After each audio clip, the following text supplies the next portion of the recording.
Mengapa kita tidak membangun rumah yang sempurna di orbit bumi, damai dan tenang dan nol bencana alam? Atau tempatkan belahan Dyson yang besar ini di dekat matahari dan genggam masa depan tata surya kita ke tangan kita sendiri. Bagaimana dengan mega generator yang menarik energi tak terbatas dari lubang hitam yang dijinakkan? Semua proyek mega struktur luar angkasa ini tampaknya menawarkan peluang unik bagi kita manusia. Di video ini saya akan memberitahu Anda mengapa membentuk kembali bumi bukanlah ide yang bagus, bagaimana kita bisa membuat lubang hitam menjadi lebih berbahaya, dan proyek mega struktur ruang nyata apa yang bisa berubah menjadi kuburan besar bagi umat manusia.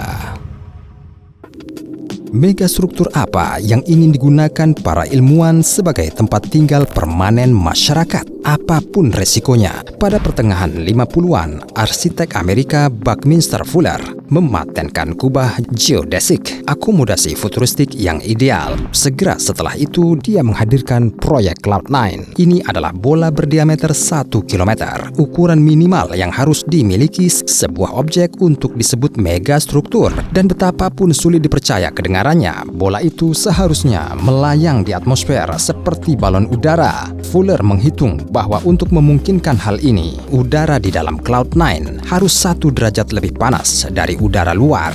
Dan kemudian ratusan penghuni penthouse aluminium ringan akan dapat menikmati pemandangan yang terus berubah dari jendela mereka sambil mengunyah roti bakar alpukat. Fuller bermimpi membangun kota masa depan yang benar-benar sempurna dari Cloud9 ini.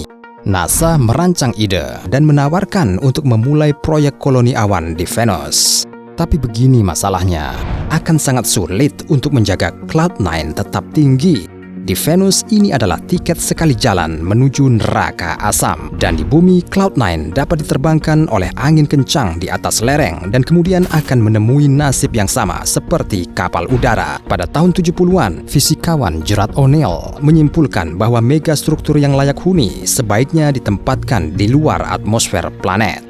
Dan silinder O'Neill yang mengorbit bumi hanya berdiameter 500 meter tetapi dapat memuat 10.000 penduduk. Ia berputar dengan 2 putaran per menit dan gravitasi buatan menyematkan orang ke dinding, hutan, sungai, ladang. Kita bisa membangun dunia yang sempurna dari nol, alih-alih menghabiskan waktu berabad-abad di terraforming Mars. Asik nggak? Bisa bikin 10 kayak gini.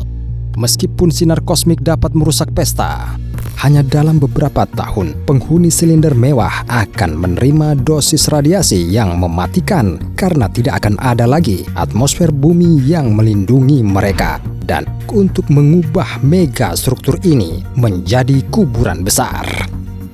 Tetapi bahkan ada lebih banyak proyek berskala besar yang berwenang atasnya tampaknya tidak terlalu peduli dengan masalah keselamatan. Megastruktur gila apa yang akan mengubah bumi menjadi jebakan maut bagi manusia?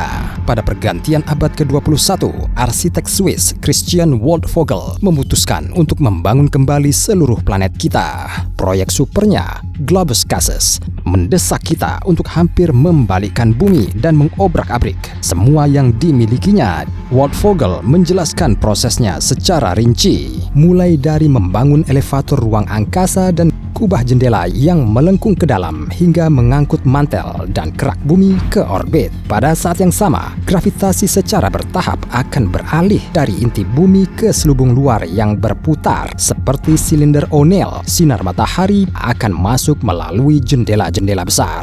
Manusia harus mencari tempat tinggal sementara sampai pembangunannya selesai. Ketika waktunya tiba, kita akan memiliki rumah baru untuk ditempati, dan itu 7 kali lebih besar dari rumah kita sebelumnya. Area tanah dengan semua yang kita butuhkan untuk kehidupan yang nyaman akan 40 kali lebih besar. Jadi, kita akan memiliki kesempatan untuk selamanya melupakan perselisihan wilayah di Taman Eden buatan. Namun jangan lupa bahwa hampir tidak pernah ada pekerjaan bangunan yang tidak memakan korban jiwa. Bayangkan tower crane ini panjangnya 1000 km dan merobohkan sebuah tempat. Ditambah lagi menghancurkan beberapa kota lain hari-hari biasa saja di lokasi konstruksi Globus Cases. Namun bahkan mega proyek ini tidak ada artinya jika dibandingkan dengan sebuah cakram besar yang dapat dihuni yang dirancang oleh Dan Anderson pada pertengahan tahun 70-an. Tidak ada yang lucu, karena megastruktur ini akan menggantikan semua planet terestrial sekaligus. Disk Alderson berdiameter lebih dari 240 juta kilometer dan melampaui orbit Mars. Apalagi ketebalannya mencapai 5.000 km.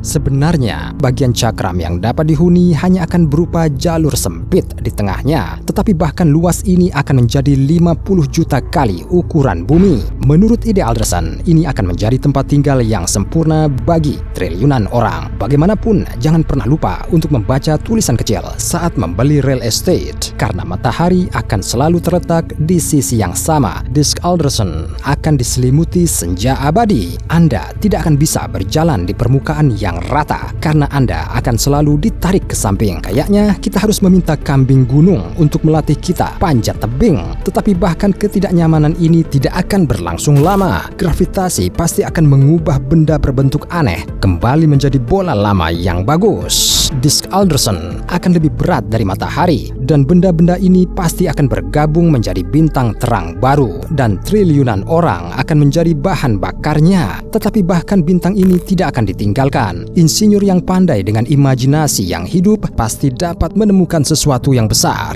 untuk dipasang di dalamnya.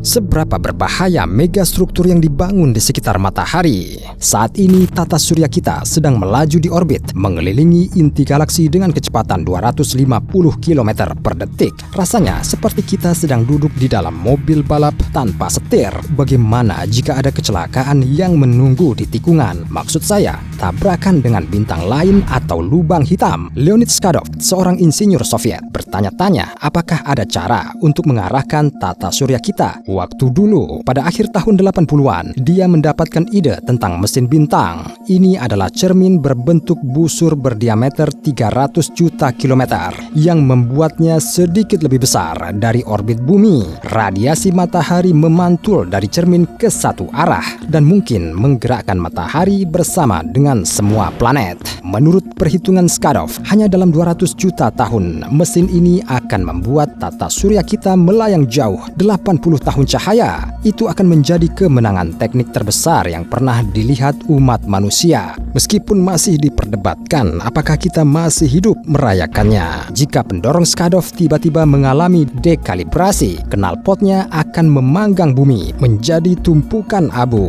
dan menjatuhkan ego para insinyur. Matt Kaplan, seorang fisikawan Amerika Serikat, menyukai ide Skadov kecuali pada bagian di mana bumi terbakar. Dia baru-baru ini mengembangkan mega instalasinya yang hanya berukuran beberapa kilometer. Ini menyalurkan hidrogen dan helium dari matahari dan membakarnya dalam reaktor termonuklir. Pendorong Kaplan dipasang ke bintang dengan bantuan jangkar elektromagnetik. Knalpot yang kuat akan dikontrol sepenuhnya dan itu akan membuat tata surya berakselerasi hingga 30 meter per detik dan menempuh jarak 50 tahun cahaya hanya dalam periode 1 juta tahun. Ini mengalahkan Skadov. Bagaimanapun, pendorong Kaplan juga memiliki titik lemah, jangkar elektromagnetik yang telah saya ceritakan. Bahkan kesalahan kecil dapat mengacaukan segalanya dan kemudian instalasi akan jatuh langsung ke matahari. Pergeseran energi yang tiba-tiba kemungkinan besar akan menyebabkan suara besar dan matahari akan membakar semua barang elektronik di bumi. Dalam skenario ini, satu-satunya megastruktur yang dapat kita bangun setelahnya adalah piramida batu. Jadi lebih baik kita gunakan pendorong Kaplan sebagai transportasi dan pergi ke lubang hitam untuk memulai konstruksi baru tentu saja. Megastruktur gila dan berbahaya macam apa yang bisa kita bangun di dekat lubang hitam? Mereka akan menjadi satu-satunya sumber energi kita ketika semua bintang alam semesta memudar. Tapi bagaimana kita bisa mengubah objek yang bahkan menelan cahaya menjadi generator listrik?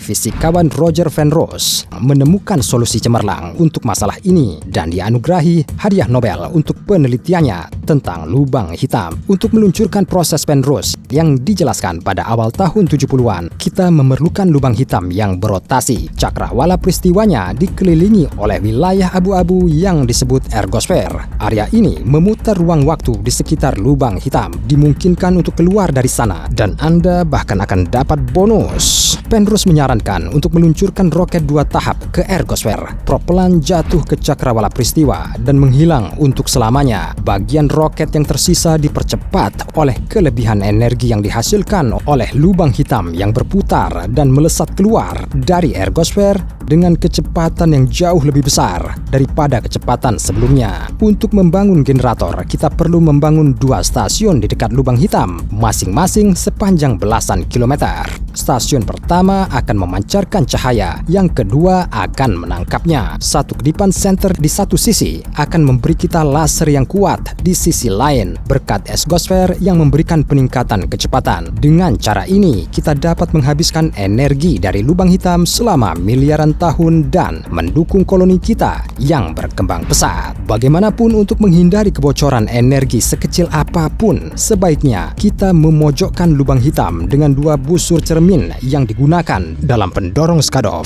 Cahaya di dalam sangkar ini akan dipercepat, kemudian dipantulkan ke cermin, dipercepat lagi, dan seterusnya tanpa batas. Kita hanya perlu menghentikan proses ini pada titik tertentu. Kedengarannya sederhana hanya dalam teori, sedangkan pada kenyataannya, efek kuantum yang tidak dapat diprediksi di dekat lubang hitam dapat mengubah generator besar kita menjadi bom besar. Jika kita tidak menghentikan reaksi berantai percepatan foton, megastruktur ini akan meledak dengan kekuatan supernova dan tertiup ke atom. Semua yang dijangkau dalam radius seluruh tata surya. Lubang hitam setuju dengan ini. Sekarang saya punya satu megastruktur terakhir untuk ditunjukkan kepada Anda. Yang ini paling tidak berbahaya. Kita dapat membangunnya di bulan dan itu hanya membutuhkan cangkang elastis yang terbuat dari bahan tahan lama dalam jumlah besar, banyak udara dan pompa yang kuat. Sedikit bersabar dan kita akan memiliki koloni tiup yang mengelilingi satelit kita. Panjangnya 11.000 km.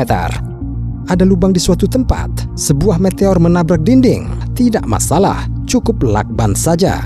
Ingin tinggal di sana enggak?